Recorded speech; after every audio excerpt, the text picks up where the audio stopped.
तो देवियों और सज्जनों, शुरू किया जाए हम लोगों का ये part, melting point, boiling point और enthalpy of atomisation of elements.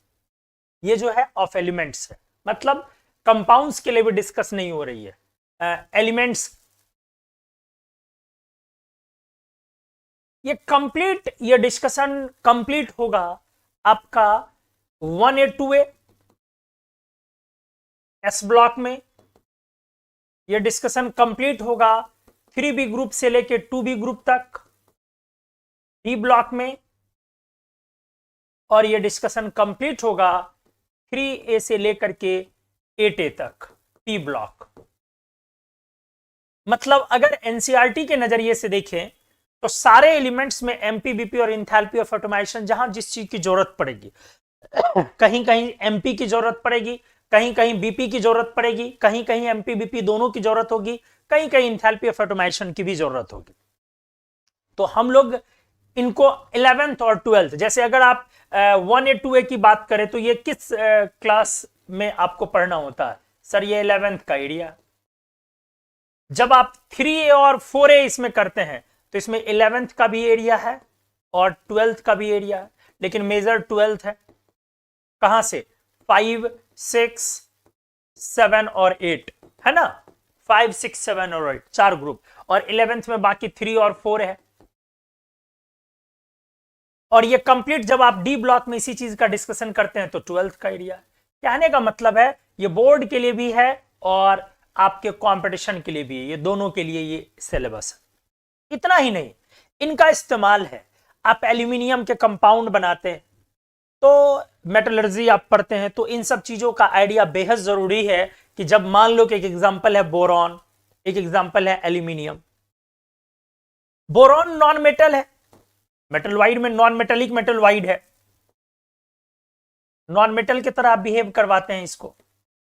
तो अगर आपसे सिंपली कोई मेल्टिंग पॉइंट पर बातें पूछे तो आप बोलेंगे कि इसका मेल्टिंग पॉइंट लो होना है, और ये मेटल है, मेटल का मेल्टिंग पॉइंट हाई होना है, ऐसा आप सोचेंगे।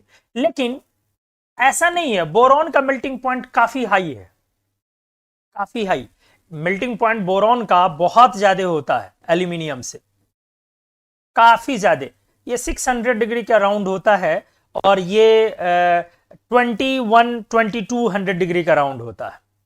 तो आप क्या देख रहे हैं?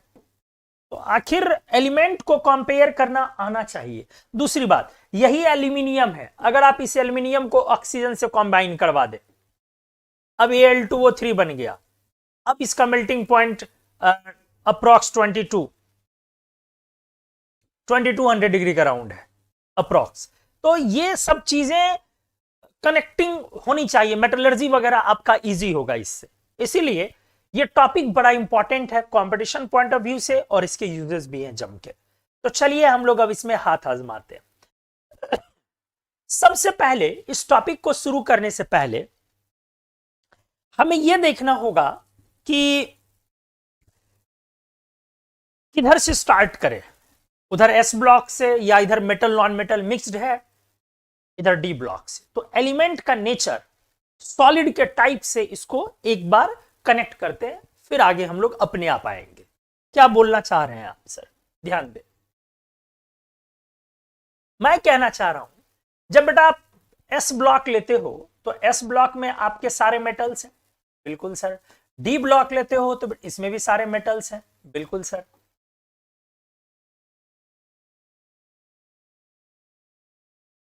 लेकिन जब आप पी ब्लॉक लेते हैं तब कहानी बदलती है, इसमें मेटल्स और नॉन मेटल्स दोनों है।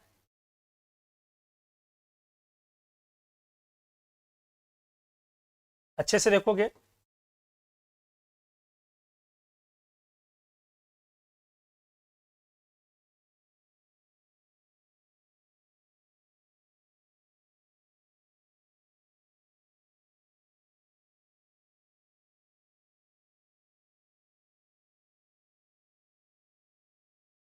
ये कह लो मेरा पार्ट 1 है।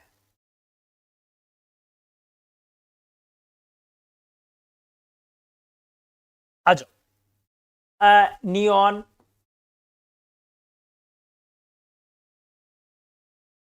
जो इसमें गैसियस एलिमेंट्स तो कम ही है, जैसे ये सारे गैसियस हैं,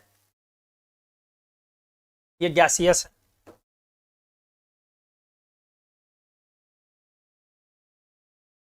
gaseous G. MP BP enthalpy of automation पढ़ने जा रहे हैं। ये गैसियस है, बाकी सारे सॉलिड ही एक तरह से क्या ले, एक ब्रोमीन लिक्विड है। अब ये सारे सॉलिड एलिमेंट्स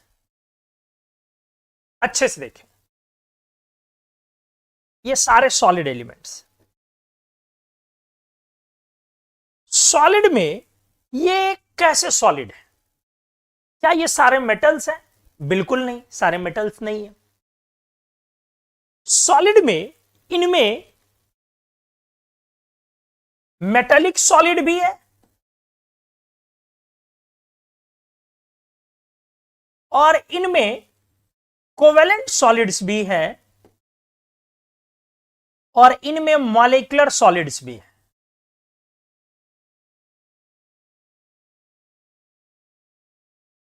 तीन तरह के सॉलिड्स, जबकि अगर आप एस और डी ब्लॉक में बात करें तो एस और डी ब्लॉक में आपके सिर्फ और सिर्फ मेटालिक सॉलिड्स।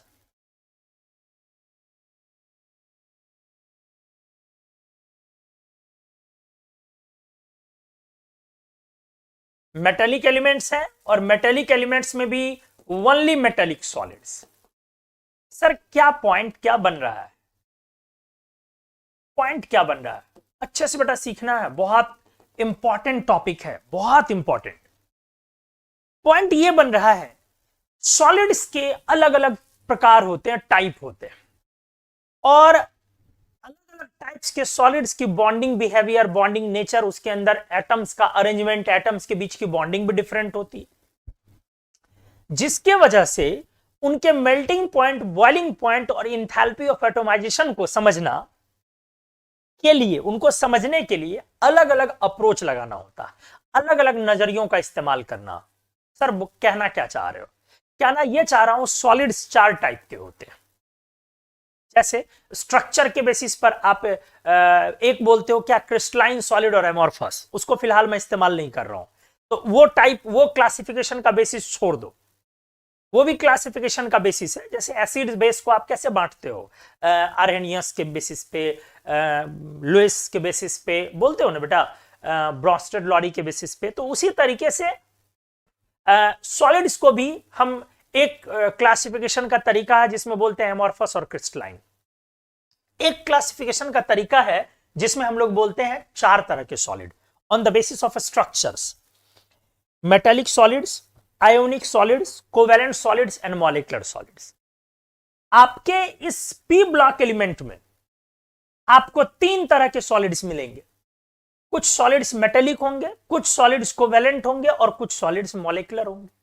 लेकिन आपके एस और डी ब्लॉक, और ये आपको समझ में इसलिए अच्छे से आएगा क्योंकि हमने आपको बॉन्डिंग इन एलिमेंटल स्टेट्स करवाया है अच्छे से। एस और डी ब्लॉक के जो एलिमेंट्स हैं वो ओनली मेटल्स हैं, तो उनमें एक ही टाइप है मेटालिक सॉलिड्स। तो मेल्टिंग पॉइंट को, बॉइलिंग पॉइंट को, इंथैल्पी ऑफ एटोमाइजेशन को समझने से पहले, मतलब उनको कंपेयर करने से पहले एक बार सॉलिड का टाइप समझते हैं हम। आ जाए नेक्स्ट पेज।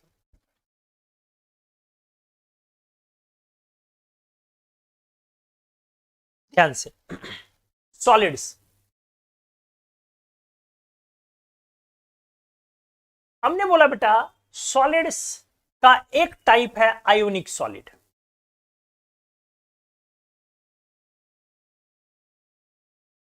ध्यान से, दूसरा टाइप है मेटालिक सॉलिड,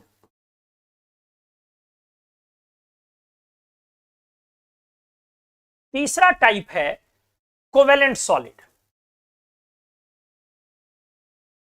और चौथा टाइप है मॉलिक्यूलर सॉलिड।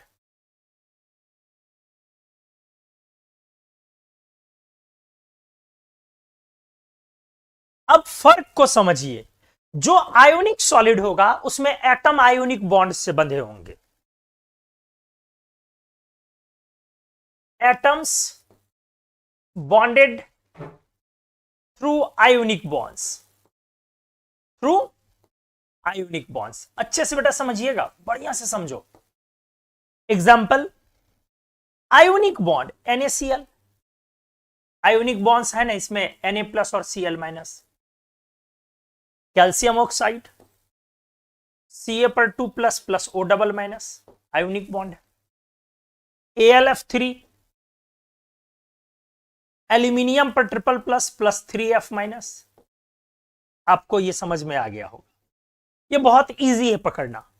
4 सॉलिड्स दे करके आपसे पूछे जाए कि बता इनमें से कौन सा आयोनिक सॉलिड है, तो आप सिंपली क्या उसमें देखेंगे कि किसमें एटम्स के बीच आयोनिक बॉन्ड्स, मतलब वो कटायन और एनायन का फॉर्मेशन उसने कर रखा। मेटेलिक सॉलिड्स फिर नाम से क्लियर है, एटम्स के बीच मेटेलिक बॉन्ड है, मतलब वो मेटल ही हो सकता है। मेटेलिक बॉन्ड किसके बीच होगा? मेटल एटम्स के बीच। तो इसमें क्या लिखोगे? Atoms bonded through metallic bonds. Atoms किससे बंधे होंगे? Metallic bonds. एग्जाम्पल में कौन आएगा? Metals and alloys. दोस्त अच्छे से, मेटल्स एंड एलॉयज, क्योंकि एलॉयज में भी आपका एटम के बीच क्या होता है? एलॉयज में भी मेटल एटम के एलॉय कैसे बनाते हैं हमने बताया है पीछे। एक मेटल को पिघला के मेल्ट करके दूसरे मेटल के मेल्ट में मिलाते हैं। अगर दोनों के एटम्स ने आपस में मेटेलिक बॉन्ड्स बना लिया, दोनों के एटम्स ने आपस में मेटेलिक बॉन्ड बना लिया, तो आप उसको एलॉय बोलते हैं। क्लियर है? अच्छे से देखिए। अच्छा वो ग्रीन था, ग्रीन से ब्लैक पे अपन आ गए, नहीं ग्रीन था, ग्रीन से ब्लैक आ गए। चलो इसको ग्रीन कर देता हूं।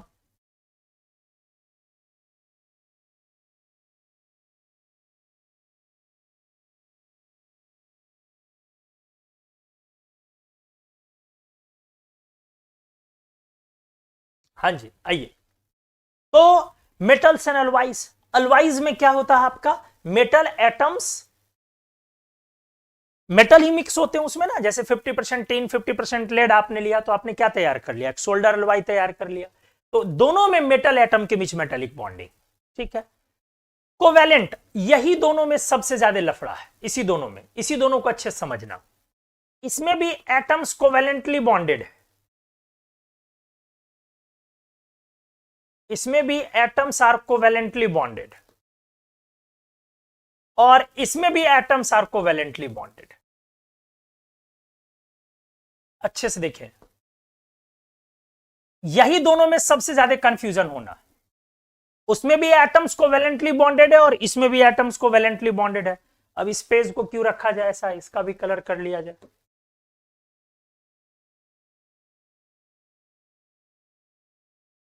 ठीक है, आ जाओ। हाँ जी, तो एटम्स इसमें भी कोवेलेंटली बॉन्डेड है और एटम्स इसके टाइप में भी कोवेलेंटली बॉन्डेड है। डिफरेंस कहां है? इसमें आपको नेटवर्क ऑफ एटम्स मिलेगा, मतलब एटम्स पॉलीमराइज हो जाएंगे, ठीक है। Atoms get पॉलीमराइज्ड,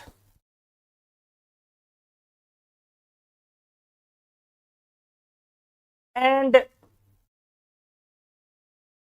does not form molecules। यहां पे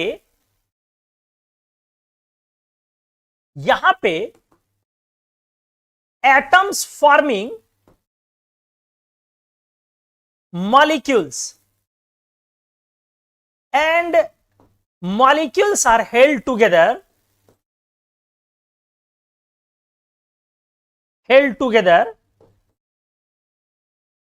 through weak van der Waals forces। इसी को तो समझना अच्छे से। यही दो इंपॉर्टेंट ही है, इसी दो में कंफ्यूजन ही है ज्यादा इंपॉर्टेंट। बाकी दो को तो आराम से पकड़ लोगे। क्या हमने सिखाया? सीखो अच्छे से। हमने बोला आयोनिक सॉलिड तो बड़े आराम से पकड़ा जाएगा, आयोनिक बॉन्ड। मेटेलिक सॉलिड भी बड़े आसानी से समझा जाएगा, मेटल्स का ही एग्जांपल होगा। कोवेलेंट सॉलिड और मॉलिक्यूलर सॉलिड, ये दोनों में ही एटम्स कोवेलेंटली बॉन्डेड है एक दूसरे से। हमने लिख दिया बेटा यहां।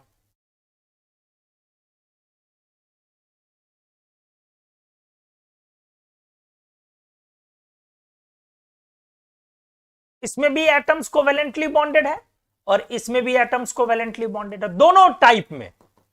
डिफरेंशिएट कैसे है, इसमें atoms get polymerise, atoms get polymerised, नहीं, एटम पॉलीमराइज हो रहा है और क्या कहोगे, do not form molecules. Atom polymerise हो गया और मॉलिक्यूल का फॉर्मेशन नहीं किया। सर एग्जांपल अगले पेज में। और इसमें एटम मॉलिक्यूल्स बना रहा और मॉलिक्यूल्स वैंडरवाल फोर्सेस से, मतलब that is no van der Waal force. Generally इसमें वैंडरवाल फोर्सेज नहीं है, एब्सेंट है, और इसमें मॉलिक्यूल्स बनने के बाद मॉलिक्यूल वैंडरवाल फोर्सेस से हेल्ड है। इन दोनों का एग्जांपल अच्छे से समझना जरूरी है। आ जाओ अगले पेज में लाता हूं, पेज नंबर 4। देखिए, जैसे एग्जाम्पल के तौर पे आपने लिया डायमंड और एग्जाम्पल के तौर पे आपने लिया आयोडीन, दोनों में कोवेलेंट बॉन्ड है। क्लियर है, इसमें भी कोवेलेंट बॉन्ड है और इसमें भी। अब दोनों की बॉन्डिंग को समझे। आपने डायमंड में क्या पढ़ा है, हर एक कार्बन 4 को कार्बन से कोवेलेंटली अटैच है, हर एक कार्बन 4 कार्बन से कोवेलेंटली अटैच है, पढ़ा है बेटा। तो आप ही सोचे, इसमें एटम्स कोवेलेंटली बॉन्डेड है and atoms get polymerized, chain में फैलता चला गया नेटवर्क में, atoms get polymerized through covalent bonds, atoms get polymerized through covalent bond.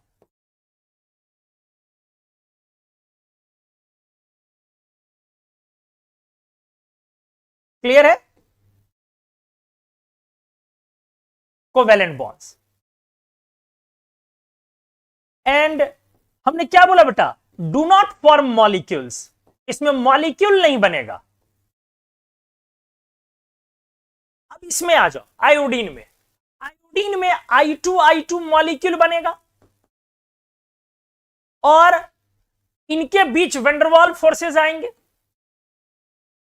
I2 और I2 के बीच क्या आएगा, मॉलिक्यूल्स को बांधने वाले फोर्सेस, अंतराण्विक बल, अणुओं को बांधने वाले फोर्स, अंतराण्विक बल। अच्छे से देखिए बेटा, तो बीच में कौन सा फोर्स आ गया, सर वैंडरवाल फोर्स।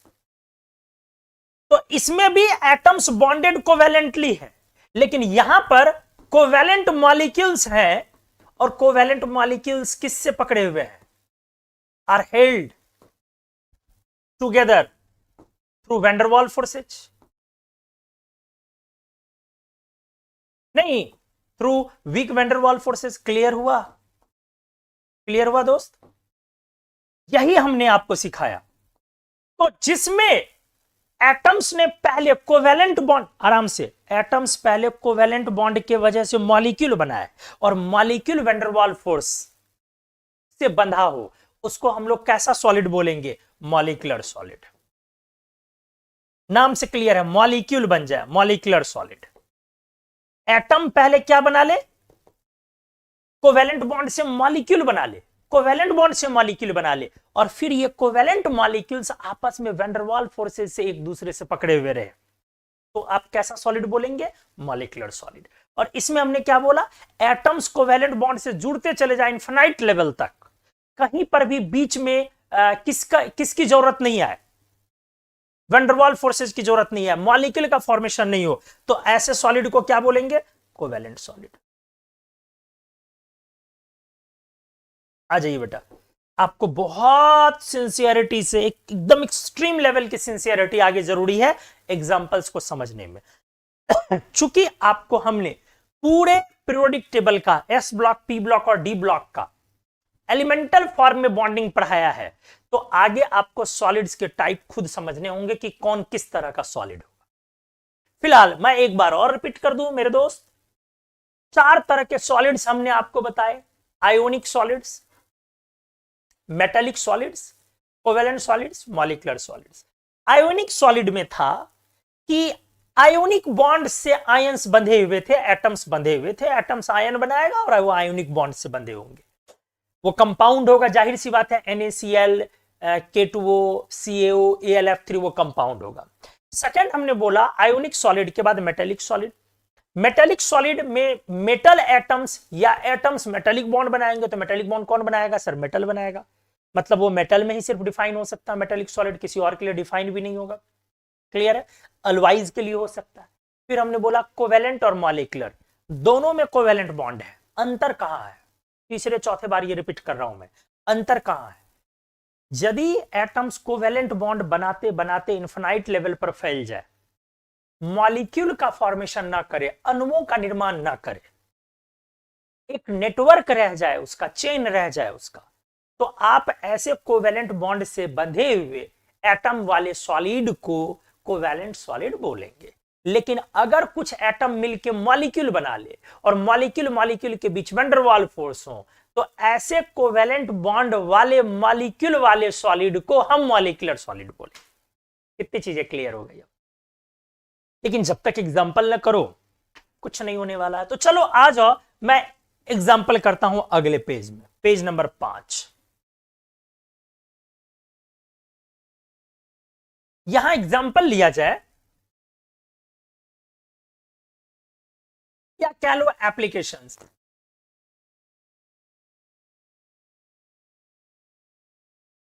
मैं यहां एग्जाम्पल लिखता हूं ढेर सारा और उसके बॉन्डिंग नेचर पर भी डिस्कशन करता हूं। हालांकि ये काम हमने कर लिया है पीछे, बॉन्डिंग हमने बताया एलिमेंटल स्टेट में, फिर भी कुछ कुछ तो बनता है यार।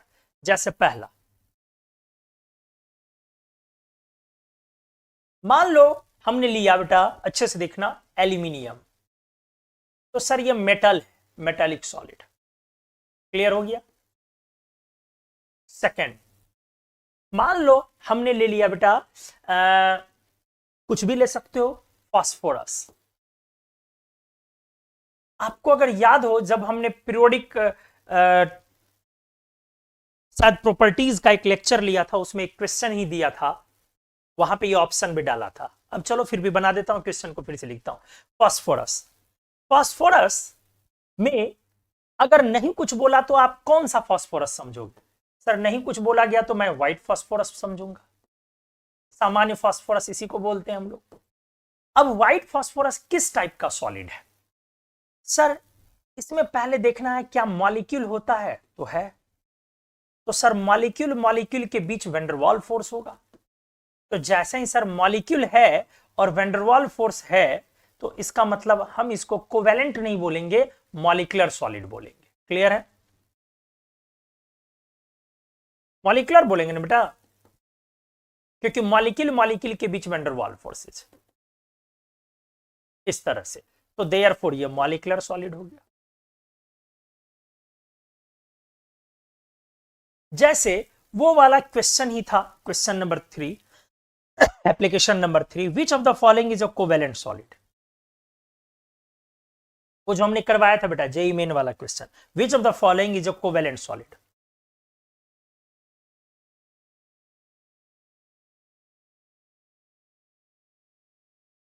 और क्या सब ऑप्शन दे रखा था जेई मेन ने? Boron, iodine, phosphorus and sulphur.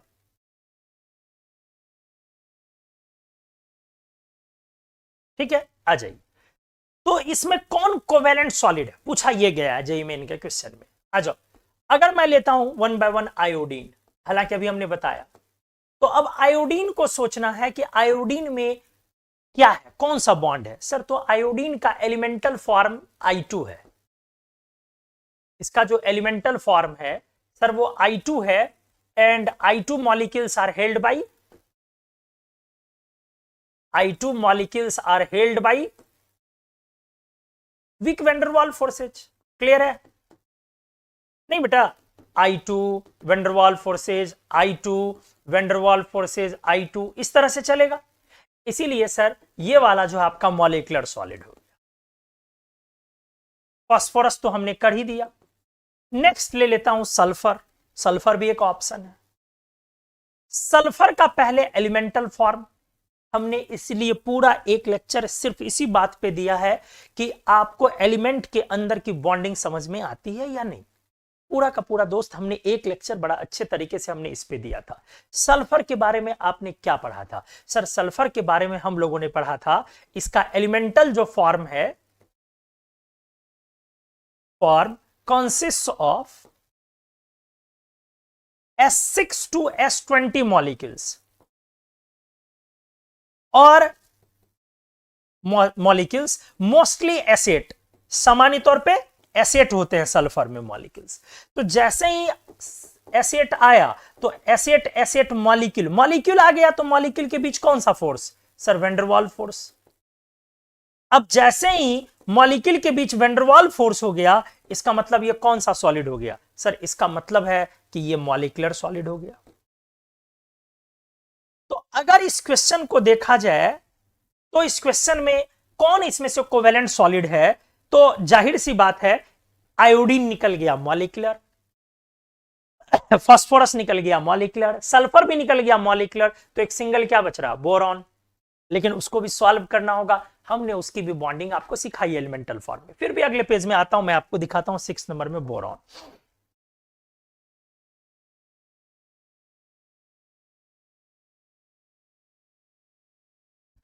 Boron आप याद करो, बोरॉन भी एक एलोट्रॉपिक एलिमेंट था, लेकिन हमने क्या बोला था इसके एलिमेंटल फॉर्म में?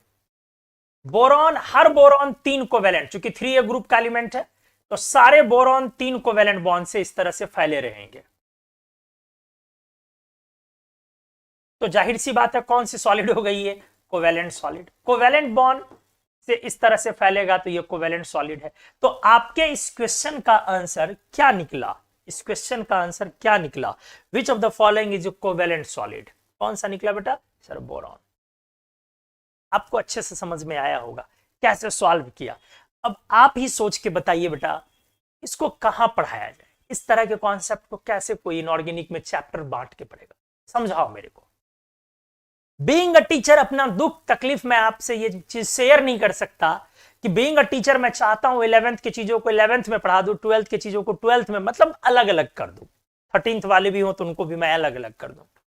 लेकिन बीइंग अ टीचर मैं आपको बताऊं, यदि मैं कॉम्पिटिटिव नहीं रहूं तो ये पॉसिबल है। लेकिन अगर एक बार मैंने कॉम्पिटिटिव लाइन लेंथ पकड़ी, उसके बाद आप भूल जाइए कि आप कैसे 11th और 12th को इनऑर्गेनिक में बांटेंगे, एक्सेप्ट एक दो चैप्टर्स लाइक 12th के कोऑर्डिनेशन, 12th के मेटलर्जी। एक दो चैप्टर को छोड़ के आप बांट ही नहीं सकते, आप पीरियोडिक टेबल पढ़ा ही नहीं सकते हैं सिर्फ 11th में रह के। आपको पीरियोडिक टेबल के एग्जांपल्स के लिए 12th में ही जाना पड़ेगा उसको क्लियर करने के लिए। तो उम्मीद है मेरे दुख, दर्द, तकलीफ, समस्या, पीड़ा, उत्पीड़न, क्लेश, प्रॉब्लम को आप समझ रहे होंगे। इस क्वेश्चन को मैंने अच्छे से समझाया, जिसके ऑप्शंस में 3 ऑप्शंस 12th से हैं, एक ऑप्शन 11th के एलिमेंट का है, और आपका क्वेश्चन का जो टॉपिक है वो 11th के केमिकल बॉन्डिंग या कह लीजिए कि एलिमेंट्री कॉन्सेप्ट से। तो एग्जाम्पल्स में मैंने एल्यूमिनियम दिखाया, आपको समझ में आया या नहीं आप बताएं, एकदम बताएं, या आपके डाउट्स भी हमारे सर आंखों पे।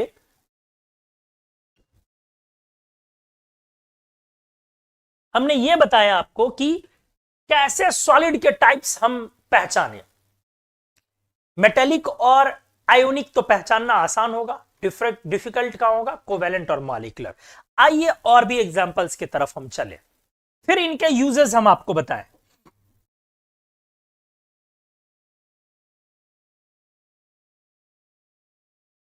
आ जाइए 7।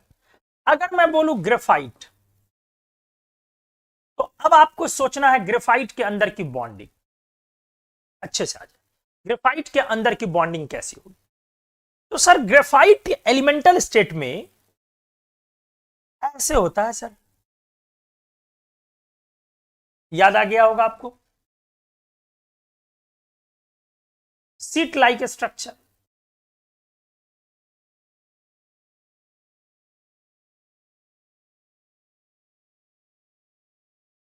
और इसके नीचे वेंडरवाल फोर्स होता है। थोड़ा सा कंफ्यूजन आ सकता है, लेकिन आप हिम्मत रखेंगे तो सॉर्ट आउट हो जाएगा। नीचे एक दूसरा सीट है,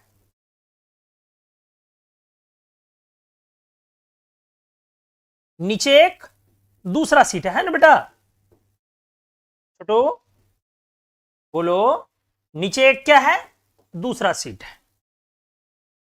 मेरा यह कहना है कि इसमें भी अगर तरीके से आप देखें तो वैंडरवाल फोर्स तो है, तो अगर वैंडरवाल फोर्स है तो क्या ये मॉलिक्यूलर सॉलिड हो गया? चूंकि वैंडरवाल फोर्स है तो क्या ये मॉलिक्यूलर सॉलिड हो गया? बिल्कुल नहीं। क्यों सर? मामला तो क्लियर है। मॉलिक्यूलर सॉलिड होने के लिए मॉलिक्यूलर फॉर्मूला आना जरूरी है, like acid, like I2। Sir इसमें मॉलिक्यूलर फॉर्मूला नहीं आया आपका, लाइक P4। तो जब तक मॉलिक्यूल नहीं आएगा और मॉलिक्यूल के बीच वैंडरवाल फोर्स नहीं लगेगा, तब तक वो मॉलिक्यूलर सॉलिड नहीं होगा। इसमें वैंडरवाल फोर्स है, लेकिन इनफाइनाइट कोवेलेंट बॉन्ड के चेन्स के बीच इनफाइनाइट लेंथ तक ये कोवेलेंट बॉन्ड से पॉलीमराइज हुआ और चेन्स के बीच। इसीलिए इसमें आप बोलेंगे दोस्त मेरे, सर इसमें मॉलिक्यूल नहीं है लेकिन atoms are bonded through covalent bonds, तो सर ये पॉलीमराइज होने वाला केस है, आप इसको कोवेलेंट सॉलिड बोलोगे। उम्मीद है बड़े अच्छे तरीके से क्लियर हुआ होगा। नेक्स्ट एग्जांपल लेता हूं। अगर हमने बोल दिया, अच्छे से आ जाओ, KCl। Sir KCl K plus plus Cl minus है, आयंस बंधे हुए हैं। सर ये वाला जो सॉलिड होगा वो आयोनिक सॉलिड होगा। नेक्स्ट आ जाओ, मैं एग्जांपल लेना चाहता हूं, अच्छे से देखा जाए, रेड फास्फोरस कैसा सॉलिड है? क्योंकि फास्फोरस रेड, सारे फास्फोरस सॉलिड होते हैं, रेड फास्फोरस कैसा सॉलिड है? सर इसके बॉन्डिंग को समझना है। हमने एलिमेंटल फॉर्म्स जब किया था तो वहां पे क्लियर किया है। रेड फास्फोरस में सर ये हुआ था, एक ये वाला बॉन्ड ब्रेक होकर के ऐसे सर पॉलीमराइज हो गया था, नहीं बेटा? तो सर इसमें पॉलीमराइजेशन चलते रहेगा, भले ही फिर नीचे के सीट, इन सीट्स के बीच वैंडरवाल फोर्स आ जाए, लेकिन एटम से एक बार पॉलीमराइज हो गया उसके बाद तो सर कोवेलेंट बॉन्ड्स, क्योंकि मॉलिक्यूल नहीं आएगा, कोवेलेंट सॉलिड। इतने अच्छे से तो मैं बोलूं बेटा, अच्छा ब्लैक फास्फोरस पे आपका क्या कहना है? बोलोगे सर अब तो मामला क्लियर हो गया, इसमें तो ऊपर नीचे भी फैलेगा, तब तो सर ये भी आपका कोवेलेंट सॉलिड हो गया। मैं बोलूं अच्छा बेटा ये बता कि ब्रोंज क्या है? Bronze bronze bronze bronze bronze, मैंने एग्जांपल लिया, ब्रोंज क्या है? Example number 11, bronze. Sir bronze एक अलवाई है, ये अलवाई है, इसीलिए सर मेटेलिक सॉलिड हो। क्लियर हो गया? अगर मैं बोलूं अच्छा बेटा मैग्नेलियम क्या है? मैग्नेलियम, सर मैग्नेलियम एंटीरस्ट अलवाई है, एक अलवाई है। ब्रोंज तो आप लोग जानते हो अच्छे से, अलवाई है किसका किसका? मैग्नीशियम और एल्यूमिनियम का, ये अलवाई है। तो मैग्नीशियम और एल्यूमिनियम मेटल एटम्स आपस में मेटेलिक बॉन्ड बनाए होंगे, सर ये मेटेलिक सॉलिड।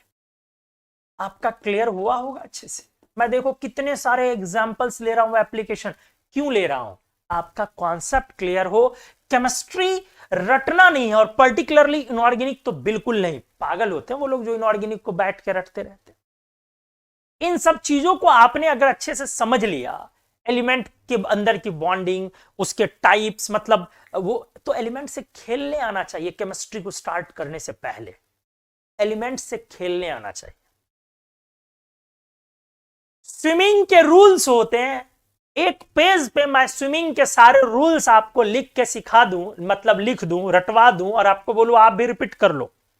20-25 रूल्स स्विमिंग के उठा के समंदर में फेंक दूं, होगा क्या? क्या होगा? सबमर्ज्ड हाइड्रोफाइट्स बन जाओगे भाई साहब। तो कुछ चीजें ऐसी हैं जिनके रूल सिखाने के बाद आपका जाना डूबना मरना तय है। ड्राइविंग के रूल सिखा दो और बिठा दो स्टीयरिंग पे, क्या होगा? राम नाम सत्य होगा। समझ रहे हो मेरे कहने का मतलब? आपको उसमें प्रैक्टिस बहुत जरूरत है। सिर्फ रूल्स, इनऑर्गेनिक में रूल्स रूल्स रूल्स एग्जांपल्स ये सब करके रट के नहीं हो सकता है। आपको उससे खेलने आना चाहिए। अगर आप सब्जेक्ट को इंटरेस्टिंग बनाना चाहते हैं, सब्जेक्ट में अपना करियर ढूंढना चाहते हैं, हमारे क्या बोलोगे, सैकड़ों स्टूडेंट्स आज टीचर होंगे केमिस्ट्री के, सैकड़ों मतलब 100 200 300 प्लस की मैं बात कर रहा हूं, टीचर्स हैं और इनफैक्ट मेरे को ही कॉम्पीट करते हैं। तो ठीक है, मेरे को कॉम्पीट करते हैं तो ये कह लो कि मेरे पेट पे एक तरीके का लात मारा जा रहा है, खतरा है यार, कंपटीशन है मेरे साथ। लेकिन इसमें एक बहुत अच्छी खुशी की बात है, मैं ये देखता हूं कि मेरे आने से पहले मैं जब इनऑर्गेनिक केमिस्ट्री में टीचर ढूंढता था, मैं अपने टाइम की मैं बात कर रहा हूं, या ढूंढे नहीं मिलता था, मिलता नहीं था। हर किसी को जो इनऑर्गेनिक के लिए जाने भी जाते थे, ये याद करो, ये वहां से याद करो, ये यहां से याद करो। मैंने धीरे धीरे इस पे काम किया, लंबे समय तक 17-18 ईयर्स हमने काम किया, 18 ईयर्स हमने काम किया, और तब जाकर के आज इतने सारे टीचर्स भी अगर बने हैं तो कम से कम वो हमारे एजुकेशन को तो बेस तो बना रहे हैं। अगर बेस बना रहे हैं तो वो अगले को क्या कॉन्वे कर रहे हैं, बेटा रटना नहीं है इनऑर्गेनिक में, कॉन्सेप्चुअल हो जाओ, केमिस्ट्री से खेलना सीखो, मजा आएगा। फिर ये बड़ा इंपॉर्टेंट है। तो रट नहीं सकते हो, कहां जाओगे रट के? अगर मैं एग्जाम्पल आपको दे दूं, अच्छे से आ जाओ। फुलरीन क्या है? फुलरीन्स क्या है? बोलोगे सर अब तो हर चीज की बॉन्डिंग समझनी है। फुलरीन्स सर मॉलिक्यूल है। कैसे सर? C60 से C320 तक जाते हैं, तो C60 C60 है ना बेटा, इन मॉलिक्यूल्स के बीच। और सर ये कोवेलेंट मॉलिक्यूल है, तो कोवेलेंट मॉलिक्यूल के बीच सर वेंडरवाल फोर्स लग रहे हैं, इसीलिए सर ये कोवेलेंट सॉलिड होगा, सॉरी मॉलिक्यूलर सॉलिड होगा। क्या होगा? मॉलिक्यूलर सॉलिड होगा। उम्मीद है आप अच्छे से समझ पा रहे होंगे। नेक्स्ट एग्जांपल मैं देता हूं, देखते जाओ। अगर मैं मॉलिक्यूलर सॉलिड हुआ, फ्लोरीन में C60 नहीं होता, C180 भी होता, C120 भी होता, C200 भी होता, मतलब आगे भी होते, हायर लोअर बहुत तरह के होते। तो सारे में जो भी होगा मॉलिक्यूल बनेंगे, और मॉलिक्यूल बन करके एक बड़ा अच्छा मेरे दिमाग में एग्जांपल आ रहा है, क्यों ना उसको किया जाए। आइस क्या होगा? आइस किस तरह का सॉलिड है? आइस है तो सॉलिड, बिल्कुल सर। अब सोचो किस तरह का सॉलिड है। तो आइस की बॉन्डिंग को जानना जरूरी है, समझना जरूरी है। सर आइस तो H2O है, तो बेटा H2O के बीच क्या है? कभी सोचे हो H2O के बीच क्या होता है? आइस में हर एक H2O टेट्राहेड्रली, आपने 9-10 से पढ़ा होगा, टेट्राहेड्रली सराउंडेड होता है 4 दूसरे H2O से। ये ले लो, ये ले लो, ऐसे, ठीक है। और एक H इसका बाहर है,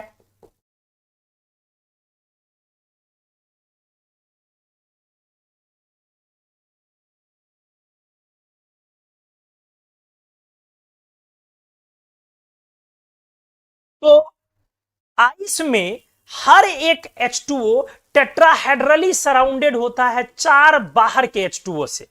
आपने आइस को सुना होगा। और ये जो बीच का बंधन होता है, इसको हाइड्रोजन बॉन्ड बोलते हो, जिससे ये बंधा होता है। इंटरमॉलिक्यूलर फोर्स का ही टाइप है, वेंडरवाल फोर्स जैसा ही है, उससे थोड़ा सा स्ट्रांग होता है, हाइड्रोजन बॉन्ड बोलते हो। मतलब H2O मॉलिक्यूल के बीच इंटरमॉलिक्यूलर फोर्स है। तो कोवेलेंट मॉलिक्यूल है, H2O कैसा है? इंटरमॉलिक्यूलर फोर्स है। तो H2O कैसा मॉलिक्यूल है? H2O तो कोवेलेंट मॉलिक्यूल है ना बेटा। तो जब ये कोवेलेंट मॉलिक्यूल है, मॉलिक्यूल आ गया, तो मॉलिक्यूल को बांधने वाला फोर्स मॉलिक्यूलर फोर्स है कोई, तो कैसा सॉलिड हुआ? क्लियर हुआ? सर बहुत अच्छे से क्लियर हुआ, ये सॉलिड के टाइप में हो गया मॉलिक्यूलर सॉलिड।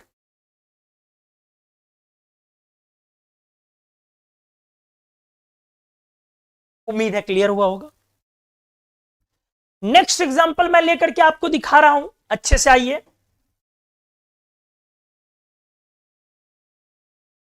एकदम बढ़िया बढ़िया एग्जांपल। 15 नंबर,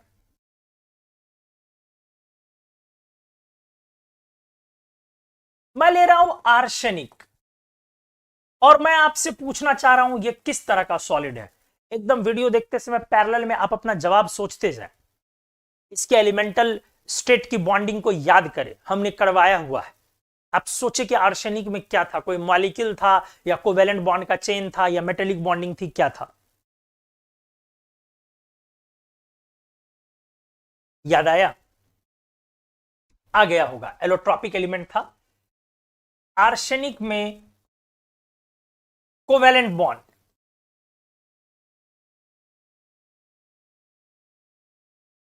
याद आया बेटा? इस तरह से ये फैल रहा था, तो कैसा सॉलिड हुआ? Sir covalent solid. ऐसे ही पता चलेगा। मैं एक बड़ा अच्छा एग्जांपल मेरे दिमाग में आ रहा है, कैसे छोड़ दूं इस एग्जांपल को। एग्जांपल है ड्राई आइस, सूखा हुआ बर्फ, ड्राई आइस। आपने सुना होगा इसके बारे में। मैं जानना चाहता हूं अब आपके तरफ से इसका जवाब, ये कैसा सॉलिड है, प्लीज मेरे को बताएं, जल्दी से बताएं, सोच समझ के। ड्राई आइस कैसा सॉलिड है? ड्राई आइस बोलते हैं solid CO2।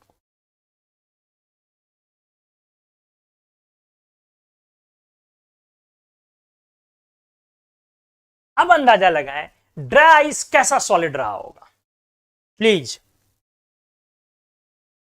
Metallic, ionic, covalent और मॉलिक्यूलर। ड्राई आइस कैसा सॉलिड रहा होगा? ड्राई आइस कैसा सॉलिड रहा होगा?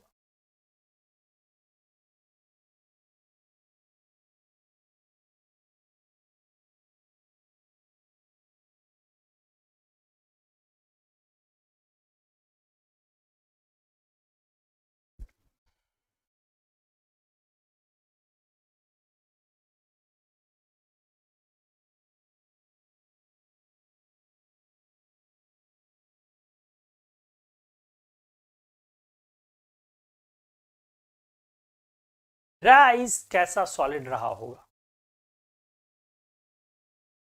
क्या आपको कोई आइडिया आ रहा है, या नील बटे नील इतने सारे प्रैक्टिस करने के बाद?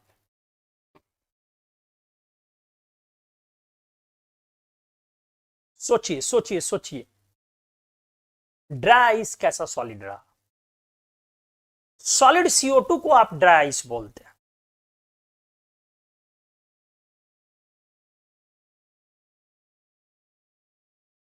अगर आपने मॉलिक्यूलर सॉलिड सोचा है तो आपका जवाब गलत नहीं है, बिल्कुल सही, बिल्कुल सही।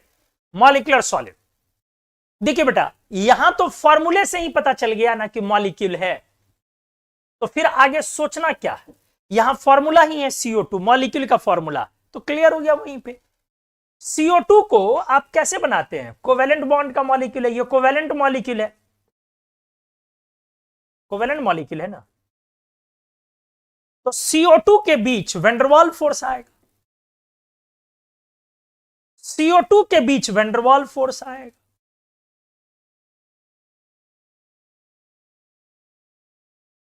बातें क्लियर हो गई।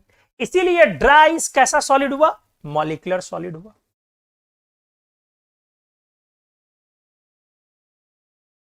अगर मैं बोलना चाहूं कि बेटा बताइए टीन कैसा सॉलिड है, सर टीन मेटल है, एक मेटालिक सॉलिड है। लेकिन फिर साथ में बोलोगे सर टीन का एक फॉर्म नॉन मेटालिक भी होता है, तो वो कोवेलेंट सॉलिड होता है। टीन का दो फॉर्म होता है ना बेटा, एक फॉर्म दो एलोट्रॉप हमने बताया था, अल्फा और बीटा। एक फॉर्म मेटेलिक होते हैं और दूसरे फॉर्म नॉन मेटेलिक होते हैं। ये हो गया आपको चलो इसको ऐसे लिख देता हूं। इसका दो फॉर्म होता है, एक मेटेलिक टीन और एक नॉन मेटेलिक टीन।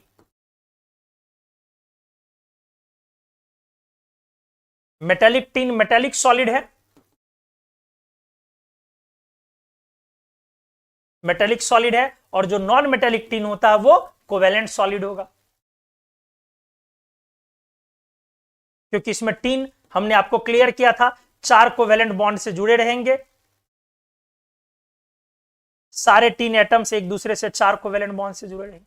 तो टीन दोनों तरीके का होता है, लेकिन हाँ जनरली बोला जाए अगर एक तो मेटेलिक सॉलिड ही बोलोगे। क्लियर है ना? अच्छे से आपने समझा होगा। चलो अगर मैं एग्जांपल आपके सामने लगाऊं, सिलिकॉन कैसा सॉलिड होगा? सिलिकॉन। फिर एलिमेंटल फॉर्म में इसकी बॉन्डिंग याद करो। याद आ गया आपको? क्या था हिसाब? सर हर एक सिलिकॉन 4 सिलिकॉन से जुड़ा रहेगा। नहीं, डायमंड वाली तरह ये भी फैलता है, वही स्ट्रक्चर होता है, डायमंड क्यूबिक होता है ना बेटा, पढ़ाया हमने पीछे क्रिस्टल स्ट्रक्चर में। इसलिए ये भी कैसा सॉलिड होगा? कोवेलेंट सॉलिड होगा। तो आपको हमने बहुत सारे एलिमेंट्स के बारे में इस तरह से बताया कि वो किस तरह के सॉलिड्स होंगे, और एलिमेंट क्या, कुछ कुछ कंपाउंड्स भी हम लोगों ने लाया है यहां पे, डिस्कस करा है कि किस तरीके का होगा।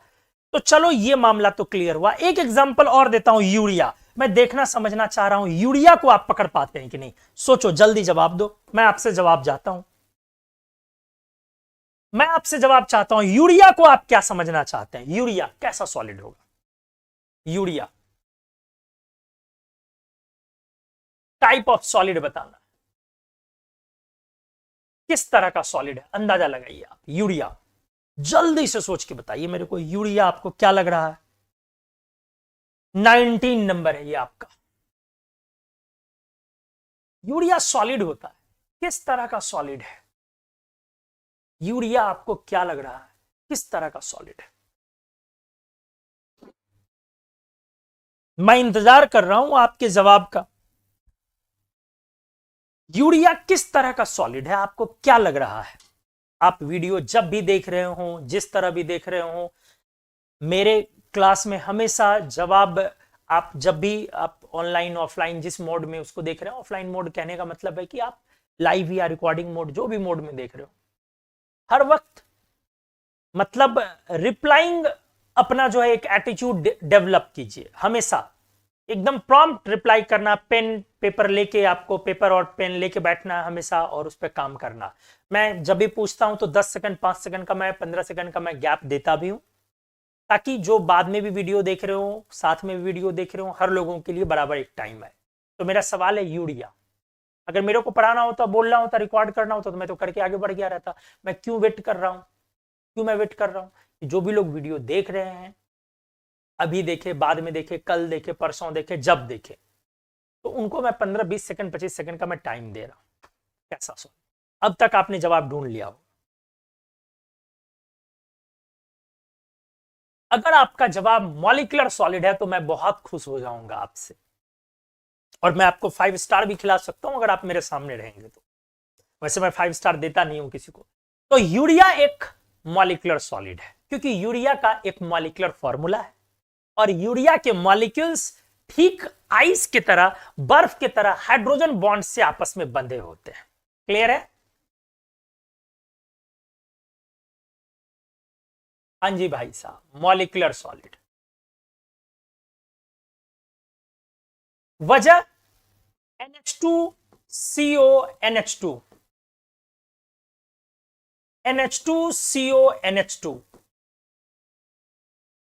इस तरह से मॉलिक्यूल्स के बीच हाइड्रोजन बॉन्ड्स होते हैं। अगर आपको अभी हाइड्रोजन बॉन्ड पता है पहले से तो अच्छी बात है, अगर नहीं भी पता है तो इतना तो समझ ही सकते हैं ना, जब मॉलिक्यूल आ गया, कोवेलेंट मॉलिक्यूल, क्योंकि नॉन मेटल है, सिर्फ और सिर्फ क्या है? नॉन मेटल है बेटा, NH2CO NH2, है ना? तो कोवेलेंट बॉन्ड्स है, तो कोवेलेंट मॉलिक्यूल है। लेकिन इन मॉलिक्यूल्स के बीच कौन सा, इन मॉलिक्यूल्स के बीच H बॉन्ड या इंटरमॉलिक्यूलर फोर्स बोल लो।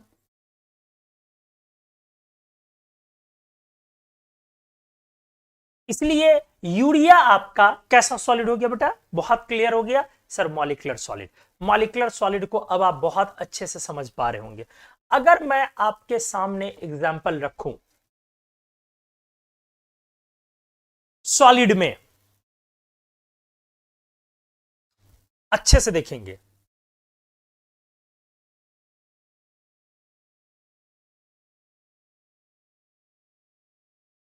जिंक कैसा सॉलिड है, ये तो आसान दे दिया मेटेलिक सॉलिड ना,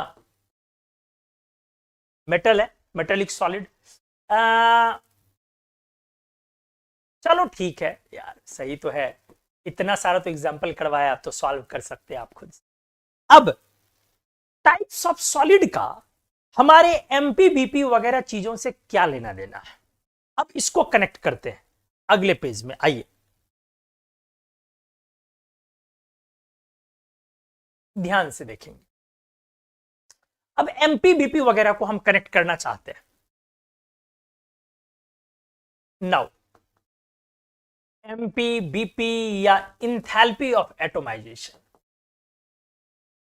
इंथैल्पी ऑफ एटोमाइजेशन का मतलब है कि जो इंथैल्पी आप देते हैं और उसके बाद आपका एटम मतलब में कन्वर्ट हो जाता है आपका सिस्टम, तो उसको इंथैल्पी ऑफ एटोमाइजेशन बोलते हैं। धीरे धीरे चीजें और क्लियर हो जाएंगी, मैं समझा भी दूंगा। तो एमपीबीपी और enthalpy of atomisation, melting point, किसी चीज को मेल्ट करना, बॉइलिंग पॉइंट, किसी चीज को लिक्विड को बॉयल करना। अगर मैं बोलूं ये चार सॉलिड्स हैं अब आपके पास, किन किन सॉलिड्स के हाई और लो किस कैटेगरी में कौन आएगा? सबसे पहला सॉलिड आयोनिक सॉलिड। ध्यान से बेटा अच्छे से सुनिए, आपने 9th-10th में एक गलत चीज पढ़ा है और बड़े शौक से पढ़ा है। वो गलत चीज ये आपने पढ़ा है कि, हालांकि जनरलाइजेशन में पढ़ा तो शौक से क्या बोलो उसको, एमपीबीपी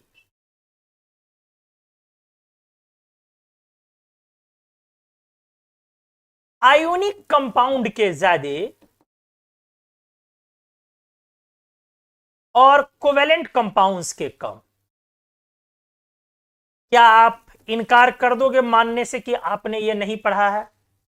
बिल्कुल मना नहीं कर सकते हो। आयोनिक कंपाउंड्स के एमपीबीपी ज्यादा और कोवेलेंट कंपाउंड्स के कम। अब पॉइंट को अच्छे से समझो। पॉइंट ये है आयोनिक सॉलिड्स का, सर इनका तो हाई एमपीबीपी होता, हम लोगों ने बचपन से ही पढ़ रखा और होता भी है। क्यों? क्योंकि आयंस स्ट्रॉन्ग कुलंबिक फोर्स से बंधे होते हैं, क्योंकि ions are strongly bonded through coulombic forces, through coulombic forces. अच्छे से बेटा देखिएगा प्लीज, आरजू है, मिन्नत है, रिक्वेस्ट है आपसे, अच्छे से देखेंगे प्लीज, अच्छे से समझने की कोशिश करें।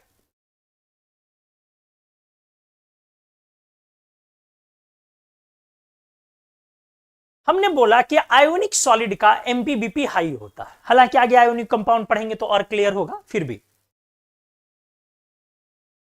क्यों हाई होता है एमपीबीपी? क्योंकि आयोनिक सॉलिड में आयंस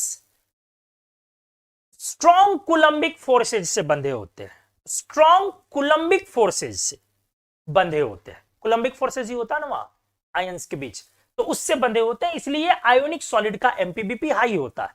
एमपीबीपी मतलब मेल्ट करना है, तो जो एक क्रिस्टल स्ट्रक्चर है ना, उसको मेल्ट करके क्रिस्टल स्ट्रक्चर को पूरे तरीके से क्रैश करना।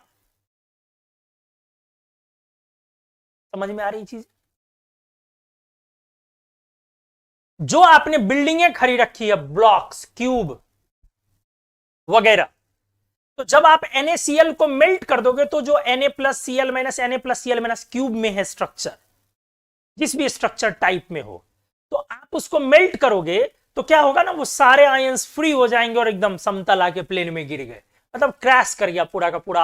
आपकी जो बिल्डिंग है, पूरा अट्टालिकाएं जो आपने खड़ा किए हुए स्ट्रक्चर्स का, वो क्रैश कर गया।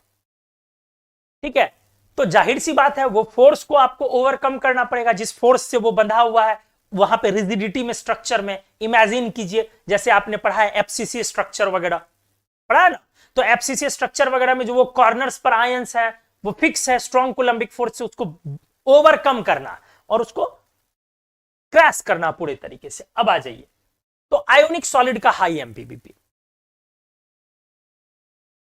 सेकंड मेटेलिक सॉलिड, अच्छे से आइए,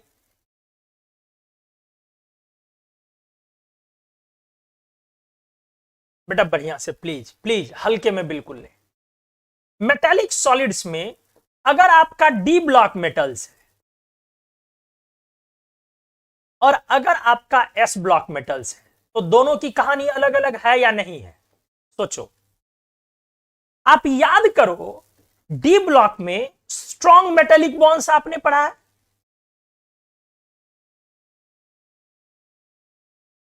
इसीलिए एक बार फिर से इनका भी हाई एमपीबीपी होगा। सही है। और एस ब्लॉक में आपने वीक मेटेलिक बॉन्ड्स पढ़ा है, देखो कितना सब काम आ रहा है। इसीलिए इनका लो एमपीबीपी होगा, क्योंकि इनमें मेटेलिक बॉन्ड आपने कमजोर पढ़ा है। तो आयोनिक सॉलिड्स का हाई एमपीबीपी, मेटेलिक सॉलिड का हाई लो दोनों हो सकता है। अगर डी ब्लॉक के मेटल्स हो तो हाई एमपीबीपी, एस ब्लॉक के मेटल्स हो तो लो एमपीबीपी। अब तीसरे सॉलिड में आइए, मॉलिक्यूलर सॉलिड्स। कौन सा? मॉलिक्यूलर सॉलिड्स में होगा क्या, होगा क्या, ध्यान से, मॉलिक्यूलर सॉलिड्स में होगा क्या। मान लो आयोडीन है आपका, एग्जाम्पल में मॉलिक्यूलर सॉलिड आयोडीन आपने लिया, अब इसको मेल्ट करना है। तो आयोडीन को जब आप मेल्ट करोगे तो क्या होगा, अंदाजा लगाओ। पहले आयोडीन में वैंडरवाल फोर्सेज थे, अच्छे से बेटा प्लीज, अच्छे से, प्लीज प्लीज प्लीज, वैंडरवाल फोर्सेज थे। तो जब आप मेल्ट करोगे तो क्या होगा पता है, लिक्विड जब आया तो क्या होगा, क्या ऐसा होगा कि आयोडीन एटम बन जाएगा? बिल्कुल नहीं, आयोडीन एटम नहीं बनेगा, वो मेल्ट नहीं हुआ। मेल्ट होगा तो अभी भी I2 ही रहेगा। अब ये फोर्स और वीक हो जाएगा, I2 ही रहेगा लेकिन मच वीकर वैंडरवाल फोर्स। अब और ज्यादा कमजोर वैंडरवाल फोर्स रहेंगे। हाँ बेटा, एटम्स मत बना दीजिएगा, एटम्स नहीं, आपको समझना पड़ेगा। एटम बनना बहुत डिफिकल्ट काम है, आयोडीन का एटम, क्योंकि वो मॉलिक्यूल में बंधा हुआ है। आई एटम मिलके मॉलिक्यूल बना हुआ है। तो जब आप इसका मेल्टिंग करेंगे, फ्यूजन करेंगे, मेल्ट करेंगे, तो एटम में कन्वर्ट नहीं होगा, कभी नहीं।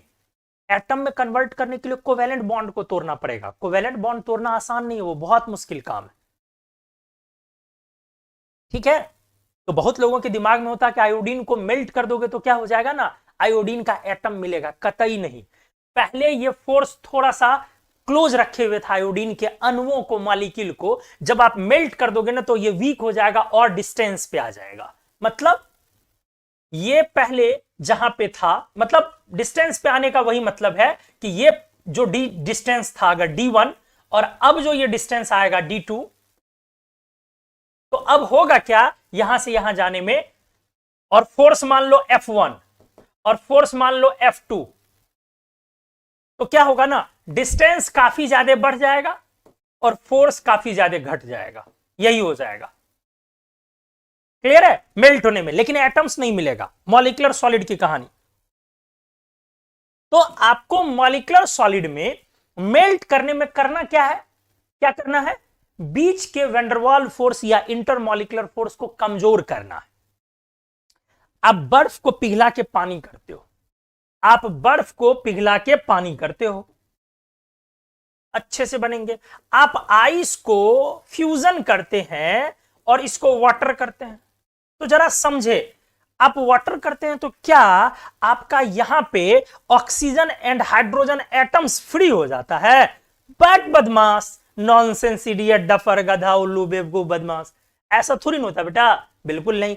क्या होता है जब आप आइस को वाटर में ले जाते हैं? सर यहां पे H2O यहां भी बंधा था और H2O यहां भी बंधा था, यहां भी सर हाइड्रोजन बॉन्ड है, यहां भी H बॉन्ड है, लेकिन यहां पे थोड़ा सा अब क्या है कि डिस्टेंस क्लोज था, यहां पे डिस्टेंस ज्यादा हो गया। यहां पर फोर्स सर थोड़ा ज्यादा था अट्रैक्शन का मॉलिक्यूल के बीच, और यहां इंटरमॉलिक्यूलर फोर्स कम हो गया। ये फोर्स कौन सा? इंटरमॉलिक्यूलर। रहेगा तो वाटर ही ना जी, इंटरमॉलिक्यूलर फोर्स कम रहेगा ही तो वाटर ही ना, मतलब H2O ही रहेगा ना। बर्फ को भी मुंह में लोगे तब भी वही है, आइस को भी है, वाटर को भी मुंह में लोगे, ओरली इंटेक करोगे तब भी आपका H2O ही जाएगा, ऑक्सीजन हाइड्रोजन नहीं अलग होने जा रहा है। तो आपको ये बात समझनी है, पिछले केस में मॉलिक्यूलर सॉलिड में क्या करना है, बस वैन फोर्स को कमजोर करना है। खत्म नहीं कर सकते आप। खत्म कैसे कीजिएगा? खत्म करने का मतलब वो अलग ही अलग भाग गया, ऐसा नहीं है, थोड़ा दूर जाएगा, डिस्टेंस पे जाएगा। तो इस वजह से मॉलिक्यूलर सॉलिड्स में आपका low melting point, boiling point, लेकिन वो भी जनरली ठीक है, अच्छे से देखिए। अब आपका एक टाइप है कोवैलेंट सॉलिड। कोवैलेंट सॉलिड में क्या है, जो डायमंड का टाइप होता है, इसमें कोवैलेंट बॉन्ड से एटम्स इनफिनाइट लेंथ पर बंधा हुआ है, समझे? तो कहानी यह है, इनका नेटवर्क बहुत स्ट्रांग है। एग्रीगेट मतलब लंबा चौड़ा फैला हुआ है, इतना स्ट्रांग है, बंधा हुआ सब कोवैलेंट बॉन्ड से है। और हमने क्या सिखाया? कोवैलेंट बॉन्ड बहुत स्ट्रांग होता है, इसको आप तोड़ नहीं सकते, वो वैन डर वाल्स फोर्स ऐसा नहीं है। मतलब आप इसको एटम में नहीं कन्वर्ट कर पाएंगे, अगर पिघला देंगे तब भी, मेल्ट कर देंगे तब भी। जब आप इसको नहीं कर पाए तो उसको कहां से कर पाएंगे? इसका एक बार फिर से वेरी हाई मेल्टिंग पॉइंट।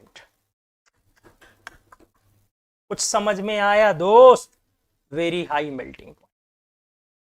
अब मेरे को यह बात बताओ, जो 9th-10th में ये बातें सिखाई गई थी कि आयोनिक कंपाउंड्स के मेल्टिंग पॉइंट कोवैलेंट कंपाउंड्स से ज्यादा होते हैं, अगर थोड़ा सा यही चीज अच्छे से आपके सिलेबस को दे करके इलैबोरेट करके ये चीजें समझा दी जाती कि बेटा कोवैलेंट कंपाउंड्स में भी दो तरह के कोवैलेंट कंपाउंड्स होते हैं, एक वो वाले जहां अणु आपस में अंतर आणविक बल से बंधे होते हैं, where molecules are held through weak van der Waals forces या इंटरमॉलिक्यूलर फोर्सेज, उनका एमपीबीपी कम होता है। लेकिन वैसे वाले कोवैलेंट कंपाउंड्स जिसमें एटम्स कोवैलेंट बॉन्ड में ही इनफिनाइट लेंथ पर फैल जाते हैं, लाइक एग्जांपल उसी समय दे दिया जाता डायमंड ग्रेफाइट, उनका मेल्टिंग पॉइंट कम नहीं हो सकता। क्या आपने कभी कहीं पर डायमंड का मेल्टिंग पॉइंट पढ़ा है? ग्रेफाइट को पिघलाने के बारे में सोचा है? क्या आपने कहीं सुना है कि डायमंड मेल्ट हो गया? होता है ऐसा? बिल्कुल। कोवैलेंट सॉलिड्स के मेल्टिंग पॉइंट काफी हाई होते हैं, कोई भी दूसरा लोगे। क्या आज के लेक्चर में हमने ये डिस्कस करा है? तो जरा एक बार आ जाओ, मैं आपको दो चीजें दिखा रहा हूं, अपने पीछे के पेज में आ जाओ। आप यहां पर बोरॉन का स्ट्रक्चर देख लें। हमने आपको पढ़ाया है बोरॉन कैसा सॉलिड है, कोवैलेंट सॉलिड है, हमने आपको पढ़ाया है। और अब आप आज के लेक्चर के इस पेज पर आ जाएं, एक बार मुलाकात हो ले आपका। बोरॉन एक नॉन मेटेलिक मेटलवाइड है, नॉन मेटेलिक एलिमेंट है, बावजूद इसके हमने क्लियर किया है कि उसका मेल्टिंग पॉइंट एल्यूमिनियम से कई गुना ज्यादा है। कुमार मन्नू कुछ भी आलतू फालतू चीज नहीं पढ़ाते हैं, बहुत डायरेक्शनल होके अपन पढ़ाते हैं, बहुत डायरेक्शनल सोच समझ के आपको क्या जानना क्या नहीं चाहिए। जानने और ना जानने के बीच की लकीर ना बड़ी पतली होती है बेटा। एक कॉम्पिटिटिव स्टूडेंट को जितना इंपॉर्टेंट है उसके लिए यह जानना कि क्या पढ़ना चाहिए, उससे ज्यादा इंपॉर्टेंट है यह जानना कि क्या नहीं पढ़ना चाहिए। उसको समझना टीचर की भी आप क्या लिए जिम्मेदारी है, और उसको समझना स्टूडेंट की भी जिम्मेदारी है। स्टूडेंट तो चाहता है कुछ ना पढ़ना चाहिए, टीचर्स कम से कम डिफरेंशिएट करें कि इस चीज पर फोकस करें कि इस पर ना करें। हमने आपको यह समझाया कि आप देखिए बोरॉन का मेल्टिंग पॉइंट इतना हाई है जबकि ये नॉन मेटल है। क्या अब आपको समझ में आया कि क्यों इतना हाई है? क्लियर हुआ? H boron is a covalent solid.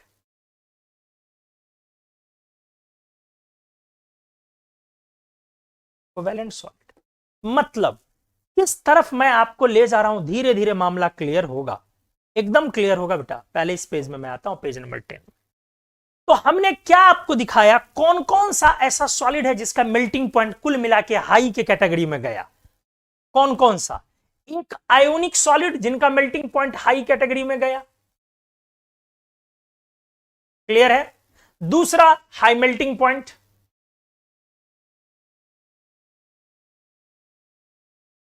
Hot. दूसरा डी ब्लॉक मेटल्स जिनका मेल्टिंग पॉइंट हाई कैटेगरी में गया,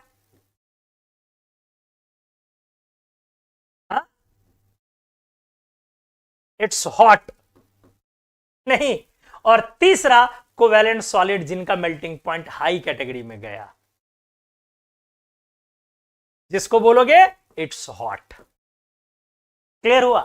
तो आपको अब जब मुलाकात हो पीरियोडिक टेबल में एलिमेंट्स से आपस में, एलिमेंट को जब आपस में तुलना करेंगे आप, तो आपको एक ग्रुप में हो सकता है कि अलग अलग तरह के एलिमेंट्स नजर आए, और उनके मेल्टिंग पॉइंट को जब तुलना करना हो तो आप इस बात का अब अंदाजा रखें कि इनमें से कौन सा एलिमेंट मॉलिक्यूलर सॉलिड है, कौन सा एलिमेंट कोवेलेंट सॉलिड है, कौन सा एलिमेंट मेटेलिक सॉलिड है। अब आपको मेरे पढ़ाने का तरीका समझ में आया होगा। कौन सा एलिमेंट मॉलिक्यूलर सॉलिड है, कौन सा एलिमेंट मेटेलिक सॉलिड है, और कौन सा एलिमेंट कोवेलेंट सॉलिड है। अगर आप ये अब समझ रहे हैं तो तुरंत, क्योंकि आयोनिक तो मिलेगा नहीं एलिमेंट, वो तो कंपाउंड है, तो एक ग्रुप को जब डिस्कस करेंगे, एक ग्रुप को जब आप डिस्कस करेंगे तो आपको अब क्या दिखेगा? दिखेगा ये या तो कोई मेटेलिक होगा, या कोई मॉलिक्यूलर होगा, या कोवेलेंट होगा। तो इन तीनों में कोवेलेंट सॉलिड भैया बहुत ज्यादा मेल्टिंग पॉइंट होता है। कोवेलेंट सॉलिड का मेल्टिंग पॉइंट ज्यादा, मॉलिक्यूलर मिला तो अचानक कम हो जाएगा, मेटेलिक मिला डी ब्लॉक तो ज्यादा होगा, एस ब्लॉक पी ब्लॉक तो कम होगा। कितने अच्छे से क्लियर हुआ? कितने अच्छे से क्लियर हुआ? तो अब मैं चलता हूं, इसको निशाना लगाता हूं अलग अलग ग्रुप्स में। आ जाइए, आपको अच्छे से क्लियर किया हमने, आप बढ़िया से सीख पा रहे हैं, उम्मीद कर रहा हूं आप सीख पा रहे हैं। एक बार बता दे कि हाँ सर बढ़िया से क्लियर हो तो मजा आ जाए प्लीज। अगर कोई डाउट है तो वो भी बता दे, सर कुछ कुछ डाउट रह रहा, बताएं। मैं अगले पेज में आ रहा हूं, पेज नंबर 12।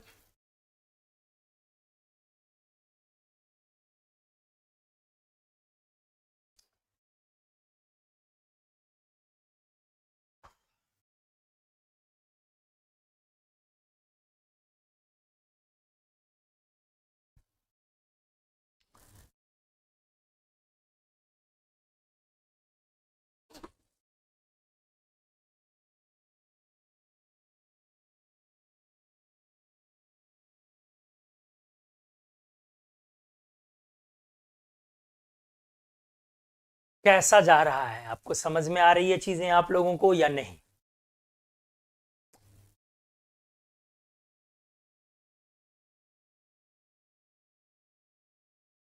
बहुत ज्यादा रेडिएशन इमिट करता है डिजिटल पैनल, और ऊपर से स्टूडियो में बहुत ज्यादा लाइट होती है, मतलब आंखों से लग रहा है कि मतलब कंटिन्यूअसली ना। चलिए गुड। अब मैं लेता हूं ग्रुप वाइज, अपने पी ब्लॉक में जाता हूं 12th की तरफ से। ध्यान दें,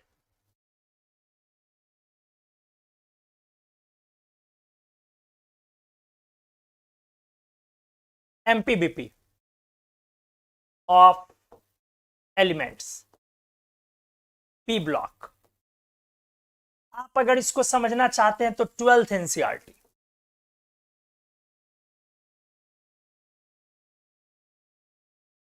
आराम से आ जाए।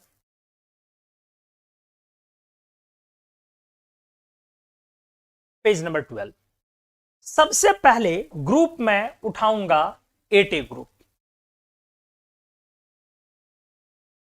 1 नंबर हीलियम, नियन, आर्गन, क्रिप्टॉन, जेनॉन, रेडॉन। चूंकि ये गैसियस एलिमेंट्स है, कैसा है बेटा सर? सारे के सारे गैसियस एलिमेंट्स। तो चूंकि ये गैसियस एलिमेंट्स हैं, तो क्या हम इनके मेल्टिंग पॉइंट पर चर्चा करें? बहुत बड़ी बेवकूफी होगी। खुद अंदाजा लगाइए, मेल्टिंग पॉइंट मतलब क्या हुआ? किस टेम्परेचर पर सॉलिड मेल्ट कर रहा है। भैया ये गैसियस एलिमेंट्स हैं और आप इनके सॉलिड स्टेट पर बात कर रहे हैं, मतलब कितना ऑकवर्ड लग रहा है। कर सकते हैं, कोई बड़ी बात नहीं है, लेकिन क्या अजीब अपने आप में नहीं लगता है? अब वही बात हो गई नहीं कि मंदिर में खड़ा होकर के झूठ बोल रहे हैं। भगवान के सामने हम आंखें बंद करते हैं तो अपनी सारी बुराइयां काउंट करवा देते हैं। प्रभु मेरे अंदर ये सब दुराचारी, दुरात्मा, दुष्प्रभाव सारा मेरा ये आप तो सब जानते हैं, तो मेरे दुखों को हरिए, मेरे कष्ट को हरिए, मुझे माफ कीजिए, क्षमा, सब मन में बोलते हो बेटा, कि वहां भी आंख बंद करके झूठ बोलते हो। तो वही बात है। वही चीज है, करने के लिए तो हम कुछ भी कर ले, लेकिन ये वही वाला पाप है। गैसियस एलिमेंट्स है यार। आप ये सोचिए कि ये लिक्विड से कैसे गैस में गए, मतलब बॉइलिंग पॉइंट। आप ये सोचिए कि इन एलिमेंट्स को जब इनका लिक्विड होगा, इनके लिक्विड से, मतलब ये नोबल गैसेस लिक्विड होंगे, तो आप ये सोचिए कि मैंने बॉइलिंग पॉइंट लिया तो बीपी पे जाके ये नोबल गैसेज, ये नोबल गैसेस अब ये लिक्विड से गैस हो गए, एल फॉर लिक्विड, तो लिक्विड से गैस। आप ये वाला चीज सोचिए ना कि कहां पे बॉइलिंग पॉइंट ज्यादा लगा होगा। मतलब ये काम अगर मान लो कि क्रिप्टॉन के लिए कर रहा हूं, क्रिप्टॉन लिक्विड को मैं क्रिप्टॉन गैस में ले जा रहा हूं, अगर मैंने T1 डिग्री सेंटीग्रेड पे इसको बॉइल किया है, और अगर रेडॉन या जेनॉन ले रहा हूं, तो जेनॉन लिक्विड को मैं T2 डिग्री सेंटीग्रेड पे जेनॉन गैस में ले जा रहा हूं, तो कंपेयर T1 एंड T2। ये वाला सवाल आप करो ना। हा? अब ये वाला तो मीनिंगलेस है ना कि इन सबको सॉलिड, इनका मेल्टिंग पॉइंट कंपेयर करो। मेल्टिंग पॉइंट वैसे चीजों के कंपेयर करने चाहिए जो सॉलिड है, तो मेल्टिंग पॉइंट कंपेयर करने में मजा आएगा। हा? या जो लिक्विड है उनका भी कर ले सकते हैं कि लिक्विड बना कैसे, सॉलिड को कैसे मेल्ट किया, हाई टेम्परेचर पे मेल्ट किया, लो टेम्परेचर पे मेल्ट किया, ज्यादा इंथैल्पी ऑफ फ्यूजन दिया, कम इंथैल्पी ऑफ फ्यूजन दिया, जो मेल्ट हुआ ये कंपेयर हो सकता है। लिक्विड में कंपेयर हो सकता है एमपी, अच्छा लगेगा, थोड़ा सा जेन्युइन लगेगा। गैसियस एलिमेंट में एमपी जाके कंपेयर कर रहे हो, क्या है, क्या लग रहा है, चढ़ा क्या है वो? तो गैसियस एलिमेंट में बेटा करने के लिए कर सकते हैं अपन, लेकिन उसके लिए थोड़ा एक एक्स्ट्रा विजन क्रिएट करना पड़ेगा। तो हम लोग इनके किस चीज पर, इनका कौन सा इंपॉर्टेंट पॉइंट होगा? Comparing boiling point is more significant. तो चलो अब कंपेयर करते हैं बॉइलिंग पॉइंट। कैसे बॉइलिंग पॉइंट किधर की तरफ जाएगा? तो इनके एलिमेंटल स्टेट की बॉन्डिंग को फिर रिकॉल करो। इनके एलिमेंटल स्टेट में बॉन्डिंग कैसी थी? क्योंकि बॉइलिंग पॉइंट में क्या करना है, लिक्विड में एटम्स क्लोज है, अब बॉइलिंग पॉइंट में क्या करना है, एटम्स को एनर्जी इंथैल्पी देने के बाद वो आइसोलेट हो जाना, दूर दूर भाग जाना है, मतलब उस वेंडरवॉल फोर्स को तोड़ना है, ब्रेक करना है या कमजोर करना है। क्लियर है? क्लियर है? क्या करना है बॉइलिंग पॉइंट में? वेंडरवॉल फोर्स की वजह से वो लिक्विड में क्लोज था, अब वेंडरवॉल फोर्स को वीकनिंग कमजोर करना, ताकि वो आइसोलेट होकर उड़ जाए इधर उधर। तो क्या निकला मुद्दा? नीचे जाने पर, याद करो याद करो याद करो, मॉलिक्यूलर वेट बढ़ने से, याद कीजिए, वेंडरवॉल फोर्स स्ट्रेंथ बढ़ता था। ठीक है? वेंडरवॉल फोर्स जब मजबूत होते चले जाए तो उसको अब ज्यादा आपको एनर्जी इंथैल्पी प्रोवाइड करनी पड़ेगी इन लिक्विड को गैस में ले जाने में, तो आपका बॉइलिंग पॉइंट टेम्परेचर भी ऊपर जाएगा, देयरफॉर बॉइलिंग पॉइंट इंक्रीजेज। या इसको यूं कह लो इंथैल्पी के टर्म में तो क्या बोलोगे, इंथैल्पी ऑफ लिक्विड को गैस में ले जाना process evaporation, enthalpy of vaporisation, enthalpy of vaporisation में जेड कर लो, वेपोराइजेशन इंक्रीजेज। क्लियर हुआ मसला, यही आपसे पूछेगा कंपटीशन। तो हमारा टॉपिक है एमपीबीपी इंथैल्पी ऑफ एटोमाइजेशन। तो इस प्रोसेस में हमने इस्तेमाल किया बीपी को। बीपी क्यों कंपेयर किया, हमने आपको सिखाया कि दोस्त ये सॉलिड एलिमेंट्स नहीं है या लिक्विड एलिमेंट्स नहीं है कि आप इनका एमपी कंपेयर करो, अच्छा नहीं लगता है, करने के लिए तो कुछ भी कर ले, अच्छा नहीं लगता है। तो हमने इसका क्या कंपेयर किया, बीपी कंपेयर। और बीपी कंपेयर करने में वैंडरवाल फोर्स को कमजोर करना है। वैंडरवाल फोर्स का स्ट्रेंथ सबसे ज्यादा किस बात पर निर्भर करता, हमने आपको पढ़ाया था, सबसे ज्यादा निर्भर करता मॉलिक्यूलर वेट पर। तो मॉलिक्यूलर वेट यही समझना है कि मेल्ट करने में करना क्या है, बॉयल करने में करना क्या है। तो इनको बॉयल करने में करना क्या था, ज़ेनॉन एटम्स क्लोज थे लिक्विड में, उनको आइसोलेटेड एटम गैस बनाएंगे तो सब दूर दूर हो जाएगा। तो उसी वैंडरवाल फोर्स को तोड़ना है। तो वैंडरवाल फोर्स की मजबूती किस पर डिपेंड करती है, वैंडरवाल फोर्स की मजबूती मॉलिक्यूलर वेट पर डिपेंड करती है। That's it. क्या ये आपको खूबसूरत से एग्जांपल अच्छे से समझ में आया, हाँ या ना प्लीज, हाँ या ना प्लीज, हाँ या ना।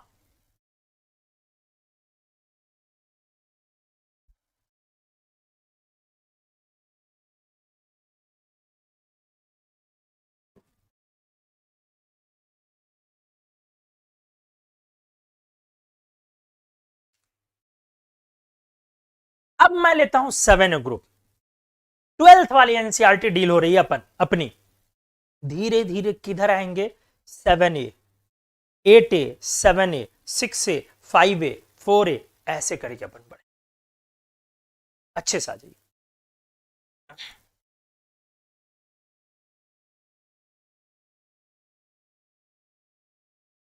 आ जाइए पेज नंबर 13।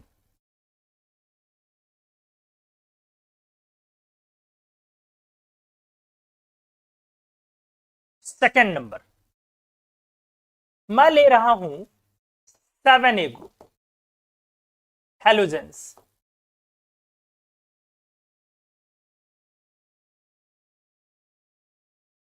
क्या फॉर्मूला है इन एलिमेंट्स का, फ्लोरीन, क्लोरीन, ब्रोमीन, आयोडीन। कैसे एलिमेंट्स हैं, एमपी कंपेयर करना अच्छा रहेगा या बीपी कंपेयर करना अच्छा रहेगा, अच्छे से देखें क्या कंपेयर करना अच्छा रहेगा, या इंथैल्पी ऑफ एटोमाइजेशन कंपेयर करना अच्छा रहेगा। हमने आपको क्लियर किया, जब भी आप किसी सिस्टम को इंथैल्पी ऑफ एटोमाइजेशन देते हैं तो इंथैल्पी ऑफ एटोमाइजेशन का मतलब हुआ वो एटम में कन्वर्ट हो जाएगा, आइसोलेटेड एटम्स बन जाएगा। तो क्या आपको इस प्रोसेस में आप आयोडीन को, हमने अभी अभी आपको पढ़ाया, आप इंथैल्पी ऑफ एटोमाइजेशन मतलब क्या, आयोडीन एटम बनाएंगे ऐसे, क्या नहीं, मतलब इंथैल्पी मतलब क्या होगा, बस हमने क्या बोला, फोर्स वीक होगा और आयोडीन सेपरेट होगा, थोड़ा डिस्टेंस पे जाएगा। तो इंथैल्पी ऑफ एटोमाइजेशन अभी भी नहीं आएगा, अभी क्या आएगा, एमपीबीपी। पॉइंट क्या है, क्लोरीन गैस है, क्लोरीन गैस है, ब्रोमीन लिक्विड है और आयोडीन सॉलिड है, मिला जुला चीज है। जब आपका गैस है तो बेहतर है बीपी को कंपेयर करना, अभी आपने पढ़ा बेटा, पढ़ा ना। लेकिन जब आपका लिक्विड है तो एमपी भी कंपेयर हो सकता है कि आखिर सॉलिड कैसे बना, सॉलिड से लिक्विड कैसे बना, और बीपी भी कंपेयर हो सकता है कि लिक्विड से आगे गैस बनाना है। और जब आपका सॉलिड है तो एमपी कंपेयर करना अच्छा है। तो कुल मिला के इस ग्रुप में मिक्स्ड है, मिक्स्ड है। तो मिक्स्ड है तो उसी के अकॉर्डिंग जवाब देते हैं, आराम से आ जाओ। इसमें आपके हेलोजन के मॉलिक्यूल है, आप ही सोचें हेलोजन मॉलिक्यूल आपस में किस फोर्स से बंधे हुए हैं, किस फोर्स से, सर वैंडरवाल फोर्स से, है ना बेटा, किस फोर्स से, वैंडरवाल फोर्स से। इसीलिए आप एमपीबीपी जो भी कंपेयर करें उससे क्या होगा, आपका ये मॉलिक्यूल और दूर हो जाएगा, है जी, और दूर हो जाएगा। तो वैंडरवाल फोर्स को ही तो कमजोर करना है, वीकेनिंग ऑफ वैंडरवाल फोर्स। एक बार फिर से वैन डर वाल फोर्स को कमजोर करना है। वैन डर वाल फोर्स डिपेंड करता है मॉलिक्यूलर वेट पर। आप बोलोगे डाउन द ग्रुप जाने पर, आ जाइए भाई साहब, मॉलिक्यूलर वेट बढ़ रहा है। मॉलिक्यूलर वेट बढ़ने के कारण वैन डर वाल फोर्स स्ट्रेंथ बढ़ जाएगा, और जितना वैन डर वाल फोर्स स्ट्रेंथ बढ़ेगा तो वीकेनिंग ऑफ वैन डर वाल फोर्स बिकम्स मोर डिफिकल्ट, और जितना वैन डर वाल फोर्स को कमजोर करना डिफिकल्ट होगा, ठीक है, उतना ही आपका एमपीबीपी बढ़ते चले जाएगा। मतलब क्या निकला फाइनली, हैलोजेंस में डाउन द ग्रुप जाने पर मेल्टिंग पॉइंट हो या बॉइलिंग पॉइंट हो, दोनों ही चीजें डाउन द ग्रुप जाने पे बढ़ गई ड्यू टू मॉलिक्यूलर वेट। बेटा क्लियर हुआ होगा अच्छे से, दनादन बढ़िया तरीके से क्लियर हुआ होगा आपका, अच्छे से आपका क्लियर हुआ होगा। इसके बाद आप 12th के मॉलिक्यूल्स, 12th के ग्रुप्स पढ़ रहे हैं, आप अच्छे से आ जाइए। इसके बाद मैं ले चलता हूं आपको 6A ग्रुप से पहले 5A ग्रुप में, 6A उसके बाद पहले 5 आ जाओ।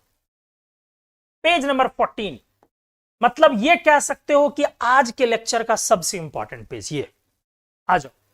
पहले मैं एप्लीकेशन नंबर कितना है 2 के बाद 3 में जाऊंगा। निकोजेंस 5A, जरा एलिमेंट को एक बार लिखें, nitrogen, phosphorus, arsenic, antimony, bismuth, ये हमने एलिमेंट्स लिखा। अब मैं बोलूंगा इनके एलिमेंटल फॉर्म्स लिखें, एलिमेंटल फॉर्म्स बेटा अच्छे से। N2 gas, P4 solid, arsenic, कुछ समझ में आया, covalent solid, antimony covalent solid, bismuth metallic solid. बढ़िया से, ये आपके एलिमेंटल फॉर्म्स हैं। तो मोस्टली आपके सॉलिड एलिमेंट्स, बिस्मथ मेटल है ना, इसीलिए क्या कंपेयर करना बेहतर रहेगा, कंपेयरिंग मेल्टिंग पॉइंट।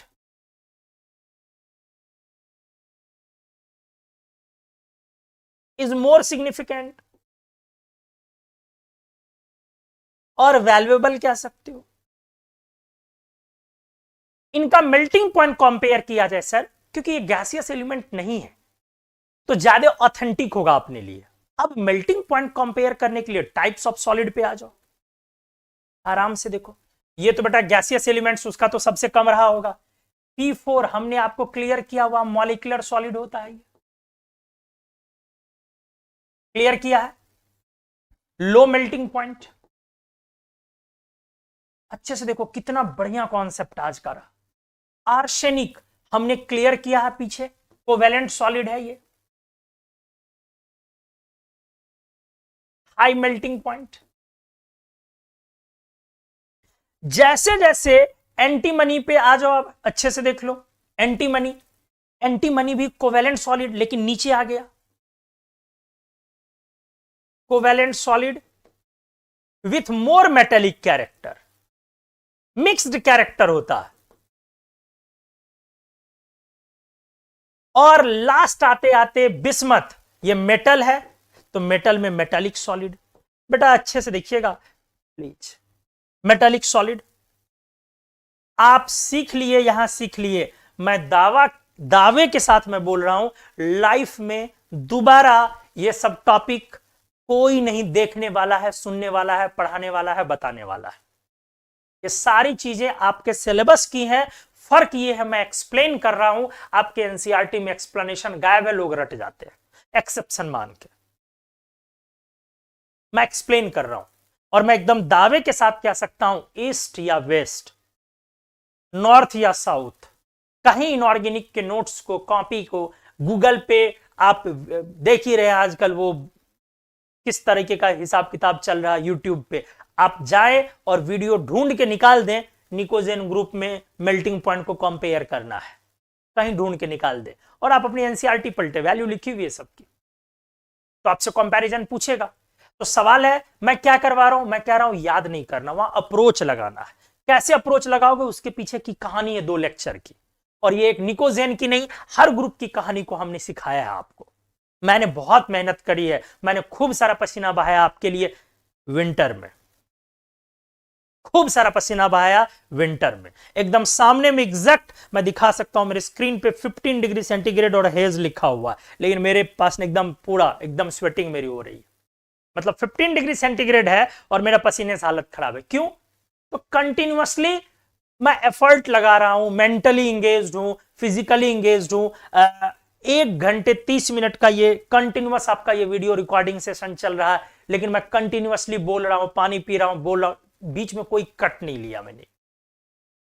तो ये चीजें ठीक है, वो एक ऐसा नहीं है कि मैं कह रहा हूं कि मेरा इसमें कोई फायदा नहीं, हो सकता मेरा भी फायदा हो, लेकिन इंपॉर्टेंट ज्यादा क्या है, ना आप ना मैं, इंपॉर्टेंट ज्यादा सब्जेक्ट।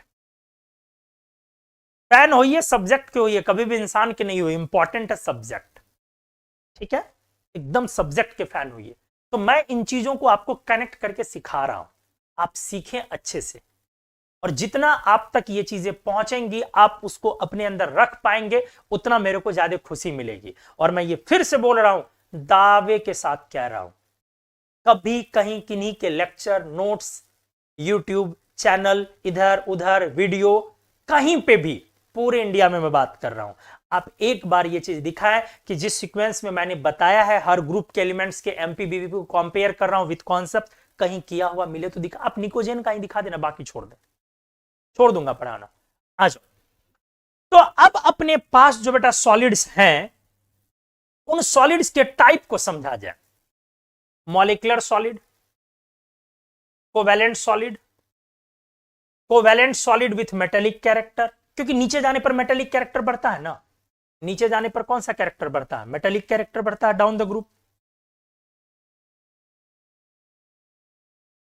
बढ़ता है ना दोस्त, और सबसे निचला एलिमेंट है आपका मेटेलिक सॉलिड। तो आपके पास अब molecular solid, covalent solid, covalent solid, metallic solid, अब मेल्टिंग पॉइंट कंपेयर करने का टाइम है। इसको लगा डाला तो लाइफ झिंगा लाल। मैं एक बार 30 सेकंड के लिए रुकूंगा यहां पे, इस उम्मीद में कि आप इनके इन 3 2 5 एलिमेंट्स के मेल्टिंग पॉइंट को एक बार लगा दें, मैं समझ जाऊं 90% भी अगर उसमें करेक्ट एक्यूरेसी आ गई तो मैं समझ जाऊं कि सीख लिया आपने और मेरा हो गया, मैं गंगा नहा लिया। तो आपको इन 5 एलिमेंट्स के decreasing order of melting point बताने हैं। मैं 30 सेकंड का वेट कर रहा हूं, मेरे को नहीं पता कि आप जब वीडियो देखेंगे तो उस समय में आप क्या आंसर लाएंगे, लेकिन मैं आंसर 30 सेकंड बाद, ठीक 30 सेकंड बाद लिखने जा रहा हूं। इसमें डिक्रीजिंग ऑर्डर, पहले सबसे ज्यादा मेल्टिंग पॉइंट आपको क्या लगता है कि किस एलिमेंट का है, फिर किसका, फिर किसका, फिर किसका। आप जल्दी से 30 सेकंड, 30 सेकंड।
अब आपका आ रहा होगा आंसर।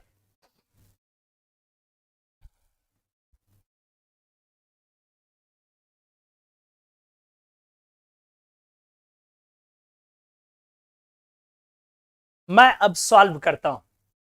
आपने कुछ न कुछ निकाल लिया है, आपको अब आपके आंसर्स क्रॉस चेक करने हैं।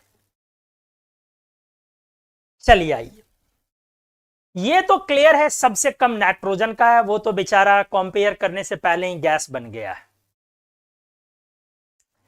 अब उसके बाद मेरे पास दो कोवेलेंट सॉलिड्स हैं, first arsenic and antimony.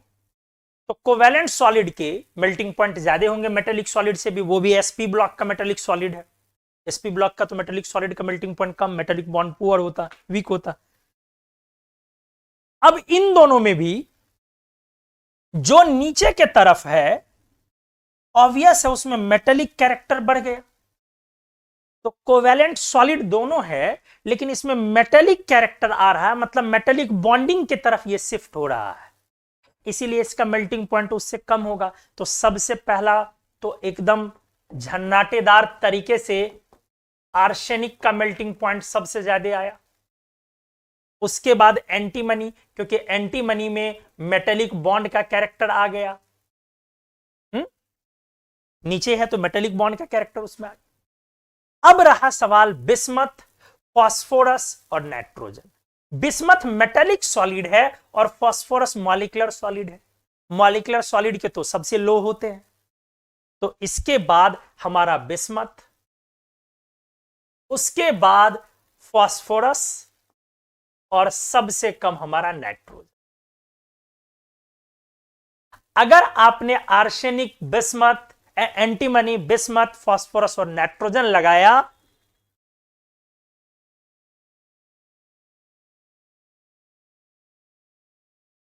Chocolate बनता है आपके लिए। पता भेजिए, मैं कुरियर करवा देता हूं यहां से, एकदम पक्का। बोला तो बोल दिया, एड्रेस दे दो, एकदम कुरियर करवा दिया मैंने। लेकिन हां सही हुआ हो तो। अब आ जाओ, मैं वैल्यू भी लिख के दिखाता हूं।